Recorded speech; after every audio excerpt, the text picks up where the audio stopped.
This is Live Life Better with Scott Eastwood. That is right. You are listening to the podcast. Today we have an awesome guest, people. Tiphany Adams. Tiphany Adams lost the use of her legs at 17 years old. She was hit by a drunk driver. She is the sole survivor of this accident, and she has an incredible story to tell. She has completely changed her life. Now she is a motivational speaker, a fitness influencer. She's been on Dr. Phil. She's been on a ton of shows and entertainment stuff. She also raises a ton of money now for spinal cord injury. She is awesome, and I hope you enjoy our conversation. But thank you so much for coming today. Yeah, you came straight here from Dr. Phil, right? Yes, it was. I'm sorry, I was late for my own interview. No, don't be sorry. What were you doing over at Dr. Phil? Dr. Phil had me come in sort of like as an interventionist type for an abrupt teen. I don't know if I can say too much because I don't know exactly when it's airing. Well, we can air this later. We can air it after. Yeah, type of he's had me on once before as type of doing an intervention on this woman that kept using drugs and driving drunk. Wow. And she actually hit a tree at 80 miles per hour and lived and still kept that behavior up. But after I was able to go on this show a few years ago, she chose to get sober, and she's been clean and sober since. So wow. They brought me in today for a similar type deal, but for a teenager kid. And for people who don't know, you're an expert in that because you were in a terrible accident, right? Yes. Yeah. How many years ago? I wouldn't say an expert, Scott. Well, you had someone, yeah. someone crash into you, Definitely. Right? Yeah. Change your life. Yeah. Oh man, it definitely it altered it for sure. So let's start from the beginning. When was this? So this was when I was a senior in high school. Senior in high school. Yeah. Wow. And I had come from what they call like a broken home, a divorced family. My mother was deep in throes of addiction, and my father is like this strong Italian man, goals, rules, morals, values. This is, and I got, I had some trauma that had happened, and I didn't express it. And I started acting out, and then... What do you mean acting out? Acting out, and I ended up in like 5 different schools. Okay, and my so behavior, getting in trouble. Yeah, okay. And that's people like, oh, it's a bad kid. Usually it's something's happened, and the child is acting out for a reason, right? Sure. And I acted out. Don't feel bad about that. Oh, did you really? Tim did too. Don't worry. Did you? Oh yeah, absolutely. Look at that long hair. He looks like a criminal, doesn't he? Like, total criminal. So yeah, that's kind of how it happened. I got into some trouble, and then, but I started to get my life on track. And needless to say, I went to this wakeboarding event, and it turned into a like big party. And as I was leaving there, I was hit head on. So you were driving? No, I was in the back seat of the passenger. So you were a passenger with a full car of people? 2 other people, yes. 2 other people. Mm-hmm. Were they drinking? My driver was not. Drinking? No, Jesse was the sober driver. We waited for him, actually, to drive us home. My friend Crystal was in the front seat. So you went to a wakeboarding event. You're leaving with a sober driver on your way home from a party, and... You just all of a sudden, did you see it coming? Was it a windy road? What happened? It's interesting. In Northern California, there's a lot of tule fog, so it was like a lot of no tule fog. It's foggy, and I remember clicking my seatbelt and putting it behind my shoulder. Oh, wow. Something told me to put it behind my shoulder as I was in the back seat. Like not the normal way you wear a seatbelt. Yeah. When you kind of just don't want it on you. Yeah, I clicked it and then I put it behind my shoulder. Uh-huh. Something just told me to do that. And actually I do remember my friend had asked me if I wanted to sit in the front seat. So as we're leaving, it's a 2-lane highway, Highway 12, and I remember seeing the tule fog, and pretty much around that time, everything kind of went black in my world, and that's when the driver that had hit us head on, she had passed a semi truck and went over the double yellow lines.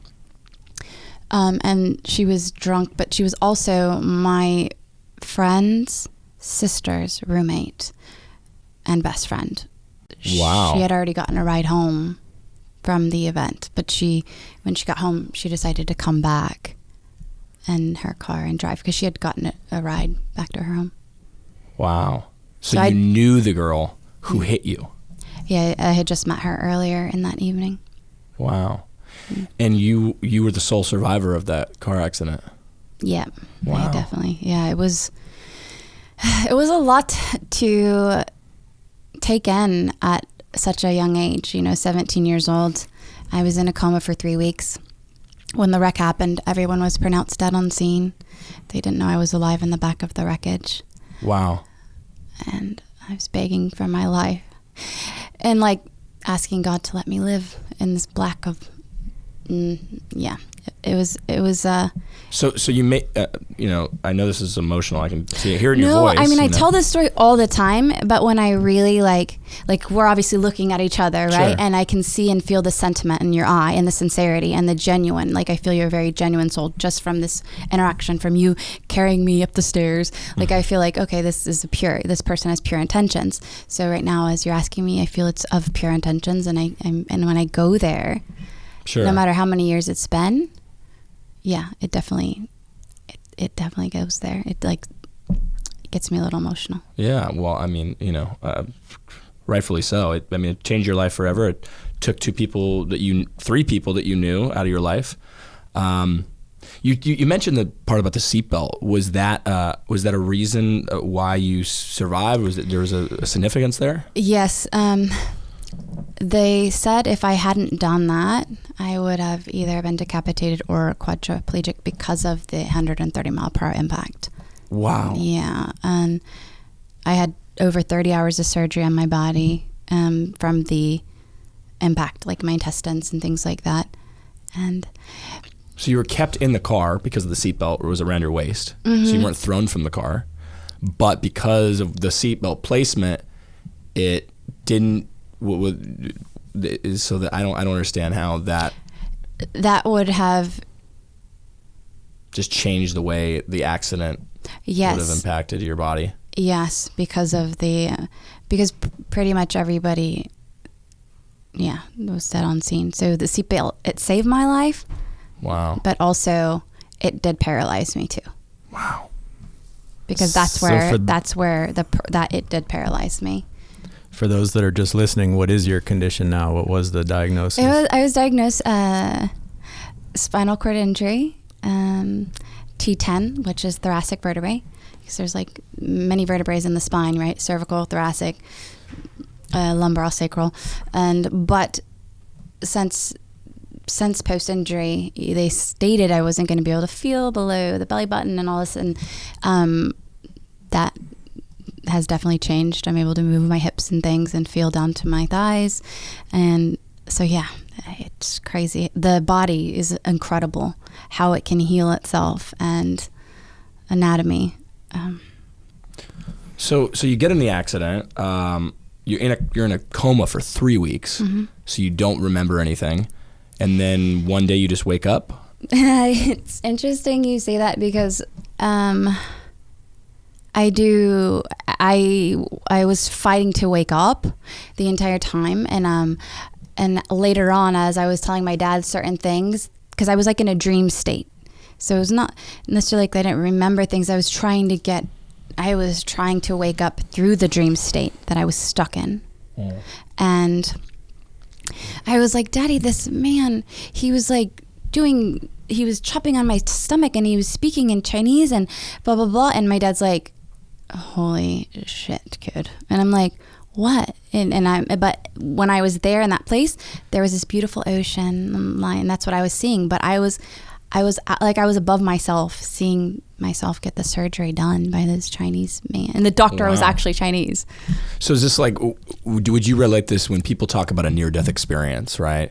A lot of times they talk about, seeing visions or very lucid visions of things. Is that what you chalk that up to? You were... It took years yes, now I can see that, okay, that's what it was. Because of course you hear those stories before. I'm like, oh, that, it just sounds kind of crazy. And then I'm like, wow, okay, so that's what it was. Because mind you, I was still a senior in high school, a teenager, and I started having dreams of things, and then they would happen.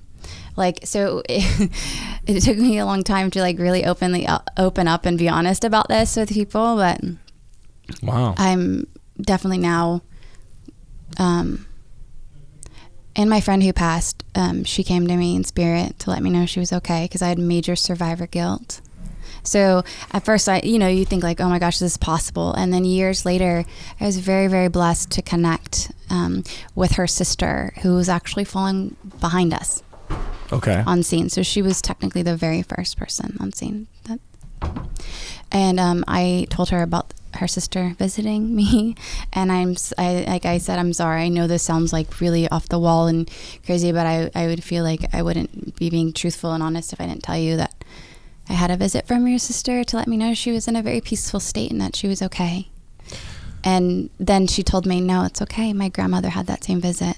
So then I was like, whew, thank goodness, like that was a lot for me to like hold on to for 10 years. Were you a spiritual person prior to that, or did the accident change your perspective at all?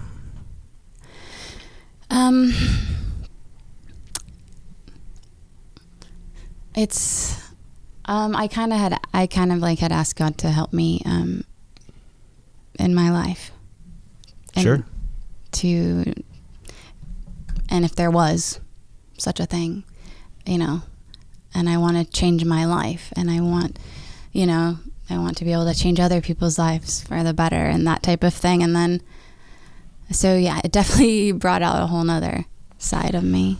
So you go into a coma, and you then come out of that coma, and you realize what's happened to you. What's that process like? Like, how do you even start? How long does it take? You're talking about this thing, survival guilt. Yeah, man. I didn't know and understand. I didn't even know. Like, my father brought a wheelchair to the side of the bed, and mind you, I grew up kind of in the country, and you didn't go to the doctors like unless you like stepped on a rusty nail or something. I remember being so jealous of the kids that like had like these prescriptions, and like I'm like, but Dad, they have cough medicine. They have the you're gonna be fine in a week, kid. Like that kind of stuff. That's how I did. Your dad was a hard ass. Yeah, so I didn't. Yeah, so I didn't know. And then so this happened, and I wake up in this hospital room with all of these teddy bears, and Dad brings the wheelchair to the side of the bed, and I'm like, Daddy, what is that? And as you can see on this arm, I have a huge scar all the way down here. I had this huge sling, and I had feeding tubes through my nose. And he's like, let me just show you where you've been living for the past few months. And I'm like, months? What? It didn't even make sense. And he puts me in the chair, and he takes me to like this beautiful viewing of Santa Clara Valley, and before he even says the word paralysis, like I already knew it was coming out. He's like, God has blessed us with a miracle, and that's your life. If he blesses us with a second, that's going to be you walking. And I'm like, and he goes, and if I could do anything in this world right now, that would be to trade places with you. And I was like, I just started crying, and I was like, Daddy, no, don't even say it, because I would never want anybody. I wouldn't wish it on anyone. I would never want anyone to have to like go through this, because I knew it was going to be hard road. Mm-hmm. I knew it was going to be tough. But then I knew I had a calling that I had to fulfill and try to transform this tragic experience. So did that happen right away? Did you know that almost instantly, or did it take a few years? I want to say, yeah, it took like... Immediately I felt, wow, what are you going to do with this? I didn't know that my friend had died, Crystal. I didn't know I didn't know I was the sole survivor right away. And then I was like, okay, now there was a lot. I just felt like this invisible pressure to have to like fulfill this purpose in my life. And I had no idea how I was going to go about it. No way at all. No, coming from Lodi, Stockton in Northern California, like, you go to the 9 to 5, 8 to 5. You know, my dad is a body shop manager. Sure. You know, or it wasn't like, you know, my mom worked at gas stations. Well, you're probably also, I mean, correct me if I'm wrong, but I'm sure you had, before this accident, you had an idea of what you wanted to do, right? Where you were going, at least, maybe, I don't know. Yeah. If you're going to college, if you're going to get a job, or you're going to do something, or a career path, you might have had at least some ideas. Yeah, I definitely was a dreamer in the sense I knew I wanted to get out of this small town. Okay. I just had big dreams, and I wanted to get away. I just, in any way that was, like, I remember you used to hear the trains, you know, at night, and I would just think, like, I want to get on that train. I just want to go. And I didn't necessarily know where, but I did know that I wanted to help the world somehow. I remember you know, the commercials that come on and the Amazing Grace song comes on, and then, like, you know, it really tugs at your heartstrings. Sure. And I remember sending, like, I got $5 a week for lunch money, and I remember sending my money in to that. And my dad was a single father for a while, and he comes home and he's like, what the hell, what is this, you know? And I'm all, Dad, that's my brother, or that's my sister, or something. And he's like, what, you get $5 a week and you're sending them your lunch money? He's like, he got all upset at me. I'm all, Dad, they're hungry. Like, I knew I wanted to just do something, and I did have the idea of possibly, you know, film, TV, maybe modeling, but I'm 5'2", so. But God has a funny way of working things out, because then it's like, okay, bam, now diversity and inclusion, like, we're really part of a movement right now. So, absolutely. Yeah. So you go, okay, so you didn't really know, because you're 18, so you're sort of figuring it out. Well, I was in choir for 4 years. My dad always told me, kid, whatever you do with that money I gave you for singing lessons. I'm like, Dad, you never gave me. He's like, exactly. You know, never quit your day job. My dad was like, he's a really funny guy. I really thought I could sing, and no. And so then I enrolled I was always in theater arts too, performing arts. And so I knew I loved that. It was very cathartic for me. I got to escape my reality by going into these Shakespeare performances and things like that. So right before the wreck happened, you know, I was getting ready to be on, like, Lowrider or some magazine, right? And I'm like, yes, my career's starting. Mm-hmm. Well, yeah. Oh my God. And then, you know, I made it, I was going to play Hamlet in Shakespeare, and I was really excited. Or Osric, not Hamlet. So I had an idea, but yeah, not really, like, how I was going to attain it. Okay, so that's before, and then post, you're doing, you know, how does that affect your career, right? I mean, you now you know, where does that push you in thinking of, you know, because you're doing a ton of stuff now. You're a motivational speaker. You're, you know, on Dr. Phil. You're doing things. You're doing things to better the world, to talk to people about being a better version of themselves, and you know, the importance of not drinking and driving, or not, you know, driving slow, you know, these type of things. But how do you go? Like, how do you define your career as someone now who's, you know, I can't, like, I try to put myself in your shoes. Or my wheels. Or in your wheels. You know what, in your wheels. Scott, that will be really fun. One day we'll do it. I have an extra wheelchair at home. We'll go on a little journey. And so then you can really get to experience what it's like a day in my wheels. I'm in. Let's do it. And we can go out in public and all of that. And you can see, you know, different ways you get treated in specific areas too. Different parts of different communities and things like that as well. So I think about what that would be like. And I wonder, you know, I'm an actor. I go and I make films, right? If I was in a wreck like yours, a big part of that career would have to change. You know, I don't know if I would ever, you know, I couldn't be an action star. I couldn't be in an action movie. I couldn't be running around doing stunts and doing things anymore, right? So what do you do? You know, how does that, where's your thinking now at let's call it 18 years old, where are you thinking? What are you thinking? What am I going to go do now? Exactly. But also I knew I wanted to do some type of teaching too. So, but I went and I did feel like, wow, your dreams are shattered pretty much. Yeah. But I was already enrolled in an occupational program So I was working in a kindergarten classroom because I knew I wanted to teach too somehow. So I was really scared and timid to go back in front of the classroom after walking and then going into the classroom in a wheelchair. Sure. But I did it, and what I found was that children are just so honest and just so curious, and they were intrigued, and they didn't shun me away. They just embraced it, and they're just fearless when they're questioning, and I loved that. It's the great part about. And they just wanted to know, like, how do you shower? How do you get dressed? Like, that's it. And then I'm like, wow, this is a really great opportunity to help educate people that are unaware about people with disabilities, because I didn't even really know about, the extent of what the term disability really meant, or I like to call it a different ability. And so then with that, I started going to school for teaching. And then... Where'd you go to school? Just the JC in San Joaquin County. Okay. So it's Delta College. Hey, I'm a JC product of the JC system. I have 55 units, but the whole math and English just got me like, whoa. But it's okay. It had me whoa from the get-go. Okay. Yeah, I'm like, put me in front of a camera or something. We can get this. You should see my spelling. It's horrendous. Couldn't even spell horrendous. When you said that, I was thinking, like, how do you spell horrendous?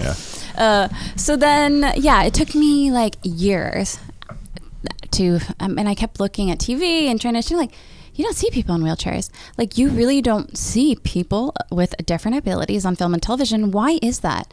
And I thought, there's got to be a way. Like, there has got to be a way to make this possible. I fought to get out of Northern California. So at 25, I moved here, and I knew one person in the entire city, and then that ended in 1 month. So then I didn't know anybody in the entire city. But I was like, it can be a lonely city with. Oh my God. So, and I started studying with Otto Felix. He's the first acting coach to ever incorporate people with disabilities and people that didn't have disabilities. And he's best friends with Dwight Yoakam. Okay. So sometimes, like, late night, Dwight would come after, and I felt very fortunate to, because Otto was kind of like a father figure for me, and he was my acting coach. And I learned a lot from him. And what he did was he actually had people with disabilities work with, non-disabled actors. And that was the first ever in history. And so I kept thinking, like, well, in Hollywood anyway. And then I met some girls. I met Angela Rockwood. And she had this show idea. Her ex-husband is Dustin Nguyen from 21 Jump Street. And then I joined her on an adventure, and I went pitching to all the major networks for an entire year. For what kind of show? A reality show. A reality show. Lovely. Yeah. And it got picked up for 24 episodes on the Sundance Channel. Oh, wow. And so then it was like, wow, it's an opportunity to really show the lives of people with disabilities or different abilities, paralysis, living life. And and honestly though, I thought everything on TV was real. I'm serious. Until I was like 27, then I realized, I was like, Dad, you're not going to believe. And he's like, I swear, I used to think all the commercials, I thought the advertisements were real. I just didn't know. I was a little naive. Mm-hmm. It's okay. So tell us about your mindset. So, you have this accident, and then I imagine there's a period of woe is me, and what am I going to do, and how am I going to get past that? No? I didn't really have a woe is me. Was there a depression or a... There was a point, actually, I think because I didn't fully deal with it directly, and I just wore a smile because I have a really big family, and I can sense that my family was mourning the loss of me walking, and so I didn't want them to be sad. And so I was like, oh, just always be happy. And then, I started working at my aunt's gym. That was my other job for like 5 years. I started working at a fitness center. You're very strong. Like, your upper body is extremely strong. Let's pull up her website here. I started training a little bit. Look at those guns. I started getting into fitness. It's boom. Jeez. Kill someone with those things. Yeah, like, I mean, that I'm also putting myself in your shoes, and I'm thinking, you know, such a big part of my life is staying healthy and endorphins, right? You know, just getting natural endorphins and that being a natural high of life for me, you know, whether it be working out or whatever. And so you have to, I mean, I don't know if did you work out before? Were you a healthy person? My stepmom had got me a gym membership. Okay. But I didn't fully know that eating a caramel frappuccino after working out was counterintuitive, you know? I was just like, I worked out. I earned this caramel frappuccino. So that whole balancing act was a little off. Mm-hmm. But then once I learned more about it, you know, meal planning and all that fun stuff, and I started working with Quest Nutrition, been doing different events for them for the past 5 years. Did you have a specific trainer that helped you, you know, because I'm sure you have to have an extraordinary upper body strength to do all the tasks that you do without any, you know, leg movement, right? I'm fortunate my hips do have some movement, which helps with my balance and my core. I still have my abdominals, which that was said that I would never have. And then I just didn't know. It's because they told you never have real abdominal strength anymore. That I wouldn't. Yeah, because I have a scar from, you know, my all the way down. Like it's like a 13-inch scar. And that's from what the surgery they did. They tried to, you know, fix, or this was like internal bleeding. Yeah, internal bleeding. And so they had to. Yeah, they had to stitch up. Yeah, and fix it all and stuff. And so, yeah, they were like, you're never going to... Well, I did have a brain injury too. They moved me on the brain injury ward, and they told my father and my family I wasn't going to be able to communicate and think and all this stuff and live a normal life at all. And so, yeah, having abs I never thought would be attainable at all. But then I just found out with proper meal planning and eating healthy, they were there, and I was like, whoa, because I could feel them, you know, but I just didn't know there was like a layer of fat over it. Mm-hmm. You know, that good old adipose tissue. Yeah, they hide back behind that fat. Yeah, I mean, like the top ones are good. I have the right now, but I've been slacking of it and eating that 90% dark chocolate.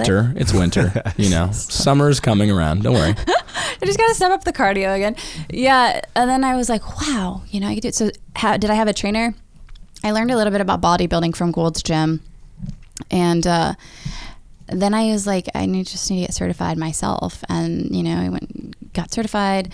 And, yeah, I think I'm one of those, like, hands-on, kinesthetic, learn as I go. And so that's, you know, and like you said, the natural endorphins. Yeah. So important to life. Outdoors. I love nature so much. It's like my favorite place to do cardio is outdoors. Yeah. I notice a lot of people I find that deal and battle with depression, if they would really just up their endorphins, you know, they could really combat a lot of it. I'm not saying that it could be completely over a lot of it. Yesterday. Purpose of life and stuff. But I just said this, like, was it yesterday? I think, or the day before, my dad's February 3rd. I just said that. I was like, yeah, whenever I have a client or something, I have them describe a depressed person and describe someone that's really, you know, enthusiastic in life and blah, blah, blah, and their demeanor and their disposition. And so the key factor there is like, what? It's movement, action, action, action. If you're getting too, like, isolated and when you're, you know. I mean, it's twofold, right? It's the movement, it's the endorphins, it's working out, but then it's also diet. Because as we know now with, you know, good gut bacteria and all the great studies that are coming out about nutrition, food can really affect your mood. Yes. Which is amazing, right? It's like what you put in your body really affects how you feel as a person. Yeah. So it sounds like you got onto that and you know, started. I saw some pictures on your Instagram of you doing, was this some yoga poses too? Oh my gosh. Are you a yogi? It's real. You got to surrender sometimes. You know what I mean? Lifting weights and things like that, that's easy for me. Mm-hmm. Like, you know, like that's not hard for me, but to really surrender and quiet the mind. Yeah. That's like 100% another part of staying healthy, at least in my book. Yeah. Like you said, weights can be easy. It can just be go in there, push, go for it. Yeah. But to really quiet your mind is a challenge that I think really, I know it has changed my life completely. I started doing yoga probably 12 years ago, before I would go into class and it was just, it was 95% women. I was the only dude in there. And so it worked in your favor. well, yeah, there was a lot of pretty women through the years. But I found it was like, it changed my life completely. It does. I mean, sometimes I'm thinking, and it's like meditation. I have to do it before bed. Yeah. Oh man, before bed. Oh, never the best. I mean, the best night's sleeps come after yoga in the evening. Love it. Love it. That's lacking where I'm at right now. And that's what I do miss. It's quite sparse in Northern California. But I do miss the yoga here. Do you do breath work at all? Speaking of, that's been so impactful for me too. I mean, if you can't sink into a meditative state, just start breathing, and oftentimes that'll take over the mind, and then you can start to relax. And if you breathe enough, then the serotonin starts to come, the oxytocin starts to come. Yes, and whether you're breathing through your chest or through your stomach, right? That helped me with anxiety, because when you had talked about certain things, like I was forced to deal with the trauma from the wreck. After wearing that mask for so long, once I moved to LA, I started having massive panic attacks. Really? Oh my God. I thought it was I just had heard of them before, oh my gosh. Like a few times I had to go by ambulance. From panic attacks. So I started as like, you've got to do something about this. Working on your breathing. Working on and meditation. energy work and purging this. And I actually did like a Reiki session. Oh, what is a Reiki session? Reiki, like energy work. Okay, I've never done that. Well, it's like another form of prayer, and the intentions are like... Is it a class that's offered? No, it was... Chakras and energy I've heard of this. flow. And I've heard of this. Yeah, and I was really scared of that, because I'm like, you can't do anything if it's not of the Bible. I was like freaking out of it. But I did it, and it was crazy, because I cried for 2 whole weeks. And I was really, really, really scared. Because you had found pockets of grief, or...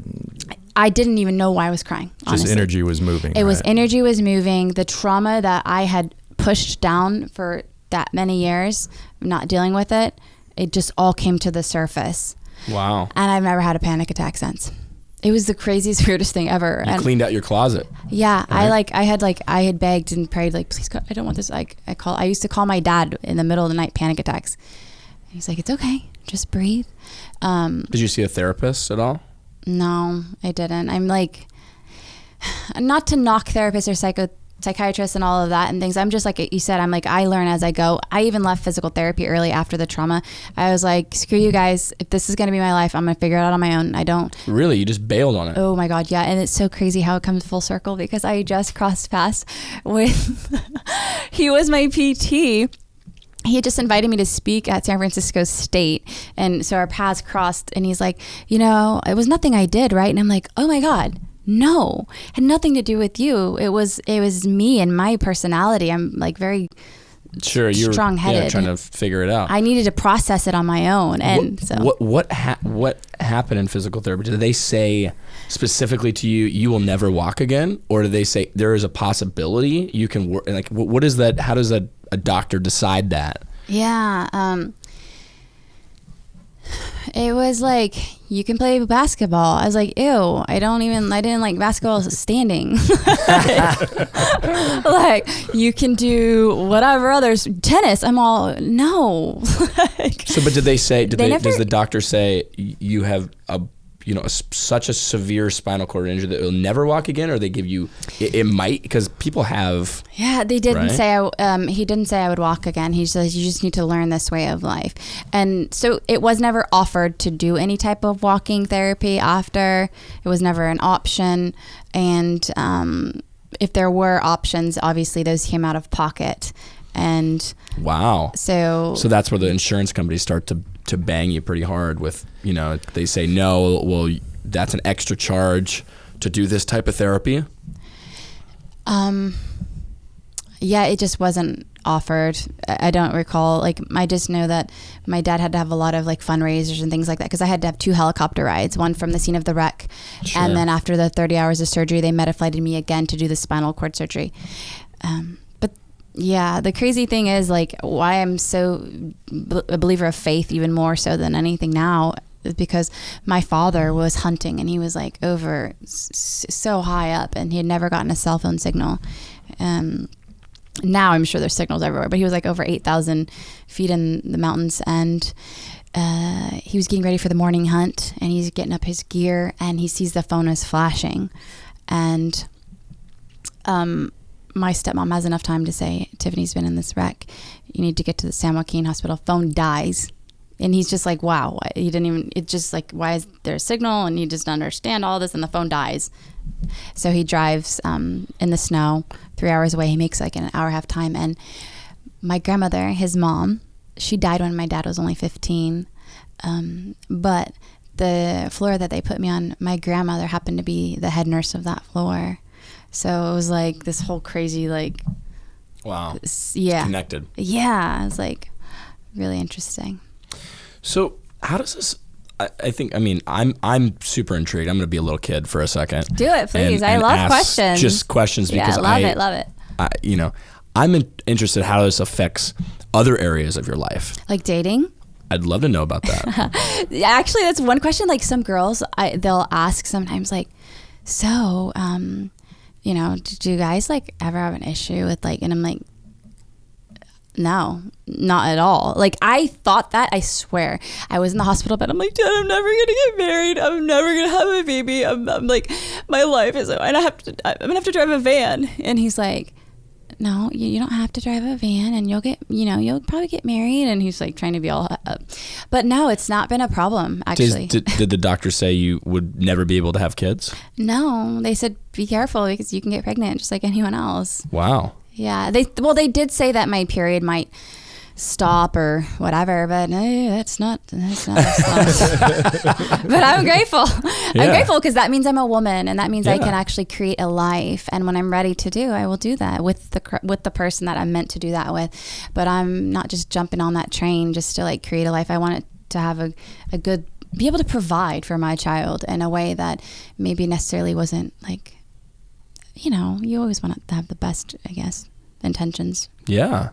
Well, that's great to hear that the dating is, still I literally just put myself back out there on those dating apps. Uh-oh. I'm like, oh my God, really? Back on the dating app scene. Yeah, I just put myself on Bumble and Tinder, and I'm like, oh my God. Some of the stuff, I'm like, are you serious? Like, really? I'm not on any of those apps, but I do hear about it from my friends, and it's always entertaining, the stuff that pops up. And then I'm kind of like, okay, I don't even know I'm doing it because I don't even have time.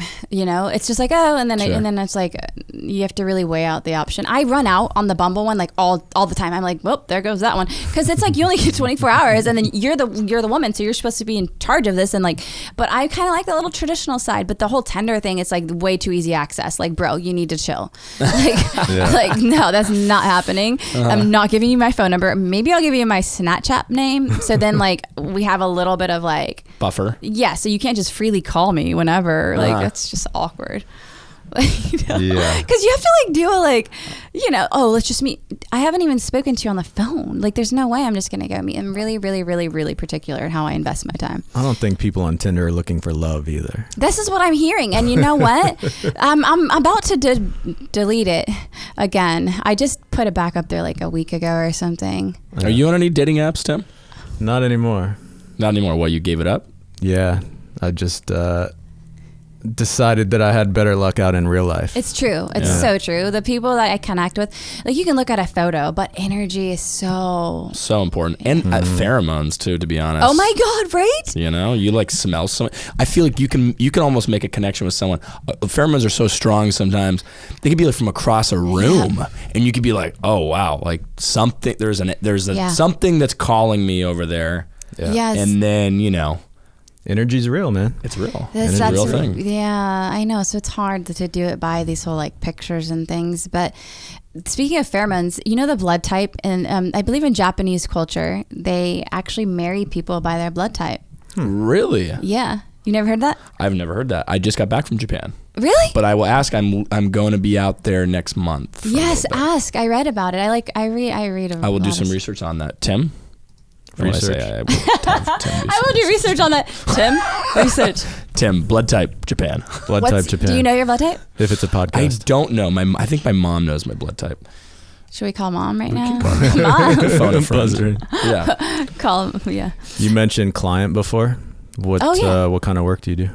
On the side, when I'm not doing everything else, I like to help people that have gone through different traumatic events, or not even traumatic events, that are just in like this rut of, like you said, the woe is me and where can I go from here, just to allow people to see their fullest potential with them. And but ultimately I feel like a lot of people that have different abilities from being born with the condition compared to having a traumatic event, it's definitely, it changes things. I think in the way that you view yourself and the way that you might view yourself in society, or maybe the way that your family has responded to you throughout the years. There's, every case and, circumstance is different, right? But I think about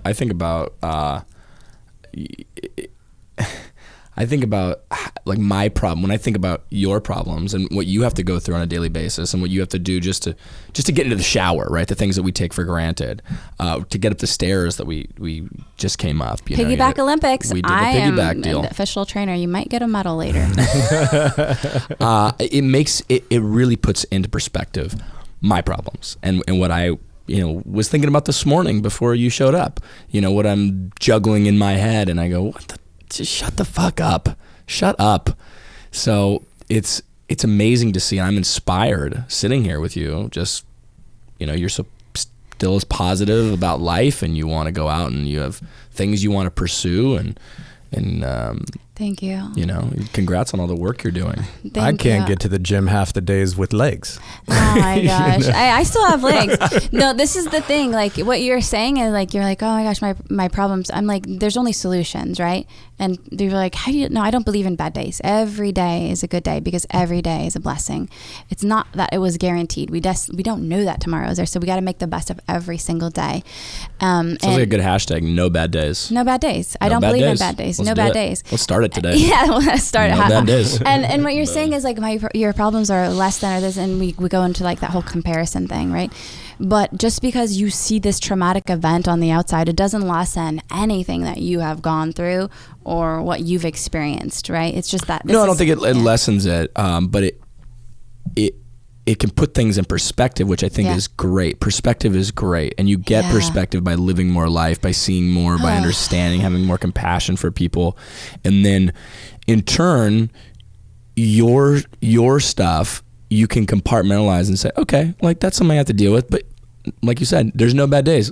Hey, it's beautiful outside. I'm just happy to be alive. This is very true. Perspective is everything, right? We like, oh my God, I'm so busy. But look at the other spectrum, right? Mm-hmm. Idle hands. What's that saying? Is the Devil's Workshop? Yes, you got it. That's my Devil's Workshop. Right? See, I'm like, what's that saying? Because yes. I mean, I'm honored to be able to.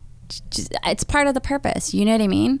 It's part of the purpose, like living my life to the fullest of its ability that I can, and every day, like I love trying new things. So what are you? What is next? What are you doing up to? What are you? I'm open to the universe. Like, okay, what do you have in store, right? I might be going to Milan for Fashion Week, but I'm still figuring that one out. But I have a documentary that's coming out. Very cool. One that came out was a 5-minute short from a director in New York. And then this one is a woman empowerment type documentary that I'm part of. That's going to be on Amazon and iTunes in the next few weeks. And it's called Girl, Grrl. Rose, who just took the featherweight championship, she's in it. And a few other really empowering women that aren't a size 0 that are in the industry. Sure. I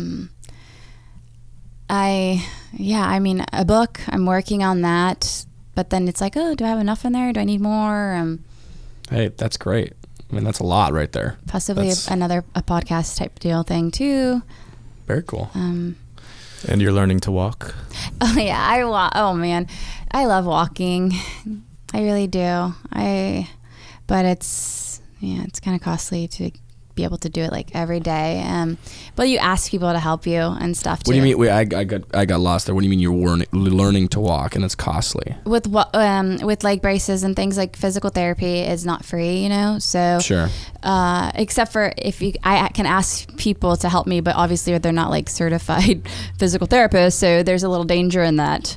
I've done it myself, and people are like, "What are you doing? That's not safe." And I'm like, "Yeah, you're right. It's probably not the best." But so is that's We have a little video here. Oh yeah, play that video.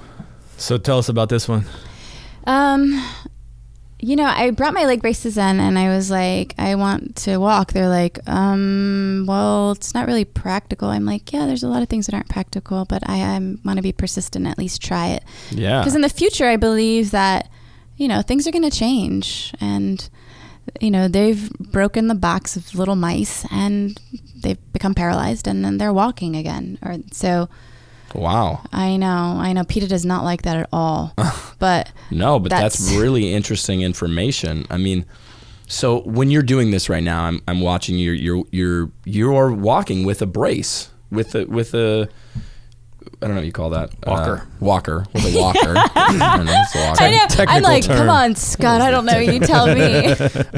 So is this super hard to do? Oh my God. My whole body sweats, even my legs. But you're moving it. So what if you worked on this every day? Do they say that you could then walk in crutches, and then is it progressive? I think that's why they said it's not practical, because they think that it's not necessarily something that you can just start doing, right? But I feel it's like you've never gone to the gym, and then you just go to the gym once a month. Like, obviously your endurance, your agility is super low. Yeah. So that's why I'm like, when I walk, what it does for my posture, what it does for my hips, my gluteus, because I still have gluteus medius, and what that does. Speaking of which, I'm about to stretch. Yes, I know. Let's do the cat's cow. I think it's just the mind is powerful, and it has the ability to heal itself to a certain degree, right? The body. So I just say, why not? Do you ever feel any feeling or sense in your legs, tingles, or? So when your legs fall asleep, just imagine that all the time. Oh my gosh. Yeah, it's really, really obnoxious, but you have to train your mind. You really have to become the captain of your thoughts. Yeah. Okay, whoa, get back over here. Nope, you just let that go. We're not going to judge that thought. Release it, let it go, and then you go back to thinking something uplifting. But yeah, they're numb and tingly all the time. And at first when I kind of used to not like that so much, and I would kind of there was a little part where I was angry for a little bit, but you have to go through those stages. Yeah. And so I kind of would hit my legs a little bit, like Freddie got fingered. No, just kidding.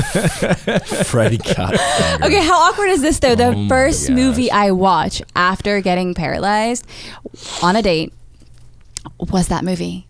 Really? How awkward was that? Oh my God. I was like, it was this gem of a man that took you to this. It was so uncomfortable. I was like, Sounds oh my God. Real lady killer. It was so uncomfortable. And I'm like, oh my God. But yeah. There's been some really fun experiences. The stuff I've gone through, it's I'm a funny person kind of. So I take the lighter side of the situations, and I laugh about it. But yeah, there's been some times I flipped out of my chair. One time on a date, literally, I don't know how, I just went sideways into a bush. We were holding hands. Oh my God, I wonder what he thought. He probably was. I would be. Oh my God. Did I do it? What happened? Yeah, it was I've had some, that was, when I was first learning how to be in a chair and stuff, I was like, yeah, I could hold hands and walk. Why not? Yeah, that's first time. Now I'm skilled. I can hold hands, walk, and kiss at the same time, or wheel. Oh, wow. But yeah. Very cool. Very cool. And what's this thing I see, Red Bull Wings for Life World Run? What is that you're doing? Oh, wow. That was, that is the nonprofit side for the Red Bull World Run. It raises money for spinal cord injury, for the cure. Yeah, Race for the Cure is what it is technically. And that was like 2015 is the first time. But they invited me to do some like a press interview, and then I was literally just there to do the interview. And then my dad gets on the phone. He's like, "Oh yeah, so you're cool. You're doing a press interview. Everyone, yeah." It's like, "You're such a wuss. You're not even doing the race." And I'm like, "All right, Dad, whatever. I gotta go." So I hang up the phone and I tell the lady, I was like, "Is it too late to register for the race?" Mind you, I had never done like a marathon race like this, like maybe one 5K before one. And she's like, "Well, it's starting in 20 minutes." And I'm like, "Okay." And then she's like, "Let me see." So she registers me. I do it. And next thing you know, at the end, I'm just thinking about this ticket for this burrito because I'm like so hungry. Because it was the night of the Manny Pacquiao fight, that night. So I hadn't gotten no sleep watching that fight. The interview was at 4 a.m. or 3. So you wheel the race? Yeah, I wheel this race. Was it? Oh my God, Santa really Clarita hard? Hills. Oh my The Santa Clarita gosh. Hills, up and down, right? And mind you, Jeez. that day I decided to wear my gold rims that were 5 pounds each. Yeah. You got to be stylish, obviously. Because I didn't know. Gotta have them spinning. I didn't know I was doing this race, right? So I'm just thinking about that burrito, and then one of the directors comes over and they're like, "We need to talk to you. You registered as a runner, and you're a wheelchair user." And I'm like, "Oh," I didn't want to get the girl in trouble. I was like, "I'm really sorry. Is there anything?" No. The problem is we need to let Austria know. And I'm like, okay, look, if Austria has been training for this race, I was starting to feel compassionate for Austria. I'm like, we should just give her the win. You know what I mean? Because they're like, no, because you won. Austria, You won. the person. I was thinking you you won were thinking first. about the whole country. Well, no. But see, Very that was thoughtful that. of you. I didn't know. No, but that was the thing. I didn't know I took first place. He's like, yeah, well, you took first place. Austria, the country where Red Bull is located, needs to know that you are a wheelchair user, not a runner, so that they They're can very like diligent, these Red Bullians. Huh? Yeah. So it was like a freaking hilarious thing. And I'm like, so can I have my burrito now? But I'm just here for the fucking free burrito, okay, asshole. My dad's giving me shit. I'm hungry. God Tell damn. Austria to fuck themselves. and then I was like, okay. So then it just brought really good, for the spinal cord injury community, it brought awareness. And then I did it again for 2016. I was fortunate. And then 2017, so I took first place for all 3 years in a row. Amazing. So I have a meeting this week and see if I'm going to do it again in 2018. We'll see. Cool. Very cool. Well, you're up to like really cool stuff. And You want to do the race? do the race? Yeah. Just run it? Oh yeah, you run it. When is it? There's a car that is chasing you. Oh, chasing me. That sounds it's- like a pretty good motivation to run a race.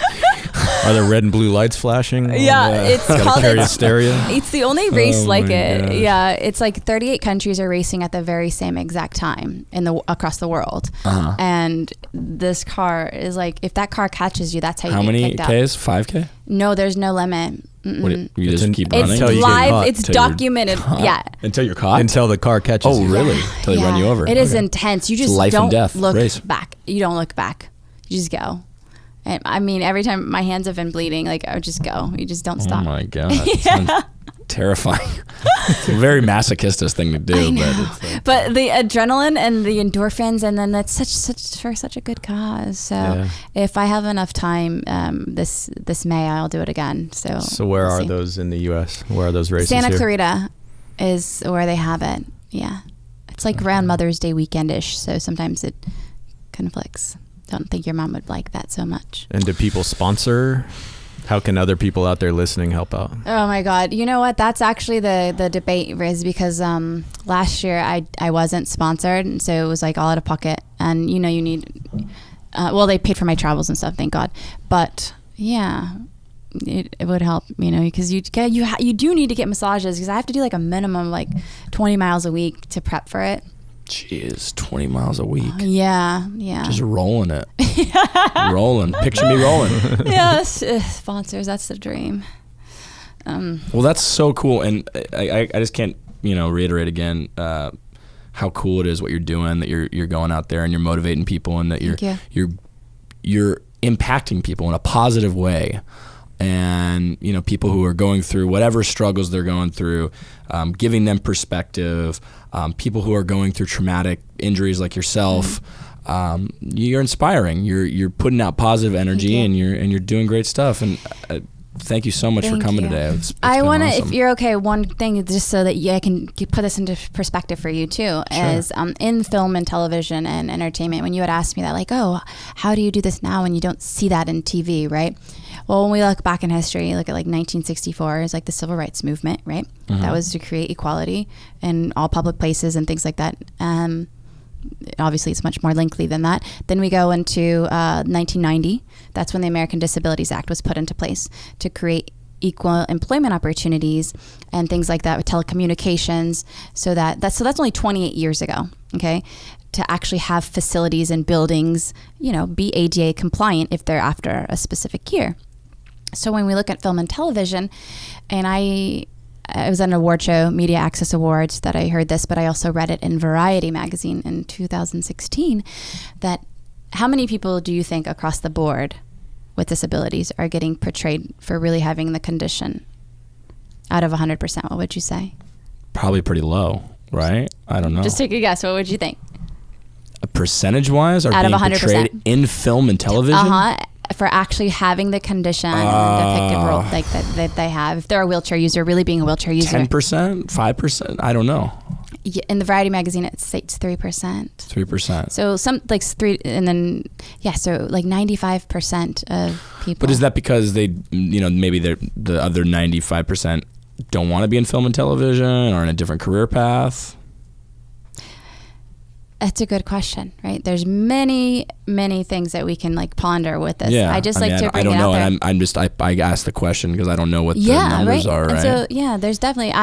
But there's people going out on these auditions, and why? Because I know I've been living it for 9 years now. That I've been doing this fun. Going out and auditioning. Mm-hmm. Wow. Yeah, and but now it's such a beautiful blessing that it's starting to open up, and there is more opportunities. I just had a audition for 911 and Will and Grace. That's so cool. Will and Grace is coming back, right? Very cool. So thankfully we are making progress. Sure. But when you look at it, we're in 2018. Why is only 3%? When one of the largest minority groups in the entire world is those living with disabilities. Wow, I did not know that. Crazy, right? Wow. I know. Trust me, Scott, I got thrown into this minority group. I had no idea either. And then it's like, whoa, wow. Okay. So I feel it's part of my purpose to speak up. You don't have to be brash about it. You can come across it in an eloquent manner. Yeah. Just little things. Like I just did this thing with Gus, the director of Good Will Hunting. Gus Van Sant. Yeah, and like and Joaquin Phoenix, like I'm really excited for that film because he made sure to actually hire a handful of people with different abilities. That's great. Yeah. That's great. I know we did that a lot on some of the war movies I've done. We've really hired a lot of veterans with disabilities and stuff. So it's important. It's always great to get them involved and have them be really there and be part of the movie and stuff. So yeah, like how Robin Williams used to do. I read that, like how every film he did, he would make certain to hire homeless people. I didn't know that. I read that on a meme Instagram. Please, tell me that that's factual. I don't know. I mean, you're making it factual right now. It must be true. Don't quote me. Yeah. But I'm pretty sure, because it's gone. I mean, but again, you can't believe everything on social media, right? No, believe half what you see and none of what you hear. Well, hey, thank you so much for coming in. Great talking to you today. Thank you so much. Definitely. Piggyback. Piggyback. Piggyback. Piggyback. Piggyback. Piggyback. Piggyback.